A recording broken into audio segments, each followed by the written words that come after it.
আচ্ছা চলুন viral comedy sketch রাগ করলার ভেতরের অসাধারণ ব্যঙ্গ আর অন্ধবিশ্বাসের দিকগুলো একটু ডিকোড করে দেখি।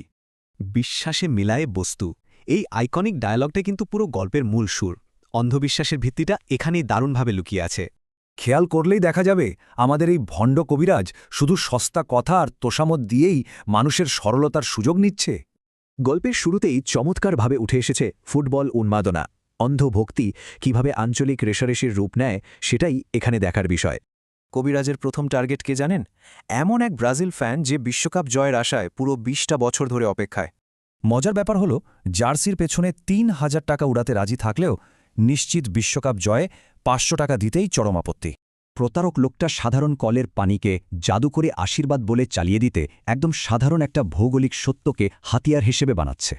এই হাস্যকর প্রক্রিয়ার সবচেয়ে মজার দিকটা ভাবা যায়। পায়ে পানি দিলেও হাতে দেয়া যাবে না, দিলে নাকি হ্যান্ডবল হয়ে যাবে। শুধু ফুটবল নয়, এবার একটু অন্য প্রসঙ্গে যাই। সমাজের অন্যান্য ভণ্ডামি আর দ্বিচারিতার আসল চেহারাটাও এখানে দারুণভাবে ফুটে উঠেছে। স্কেচটি খুব সূক্ষ্মভাবে দেখায় যে রাজপথের প্রতিবাদ বা আন্দোলনকে অনেকে এখন স্রেফ ভাইরাল হওয়ার বা ব্যক্তিগত লাভের হাতিয়ার বানাচ্ছে। ওপরে দাড়ি টুপির ঢং, এই কড়া ছন্দটা আসলে ভণ্ড ধর্মজীবী আর সুযোগ সন্ধানীদের প্রতি সাধারণ মানুষের চাপা ক্ষোভেরই বহিঃপ্রকাশ। অর্থাৎ সমাজের একেবারে প্রতিটি স্তরে লুকিয়ে থাকা দুর্নীতি আর ভণ্ডামির মুখোশগুলোই যেন আমাদের সামনে একে একে উন্মোচন করা হচ্ছে। এবার আসা যাক অন্ধবিশ্বাসের সবচেয়ে হাস্যকর দিকটায়। রাজা পাক সাবানের চরম অবাস্তব দাবিগুলো শুনলে যে কেউই অবাক হবেন।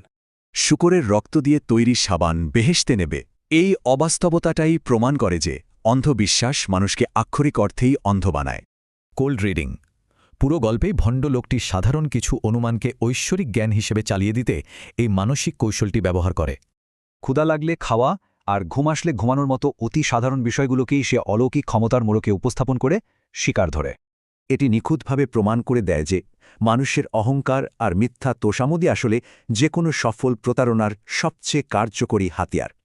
রাগ করলা বারবার বলা এই নিরীহ সংলাপটি মূলত ভুক্তভোগীদের মানসিকভাবে দুর্বল আর বিভ্রান্ত করার একটা অতি চতুর কৌশল মাত্র।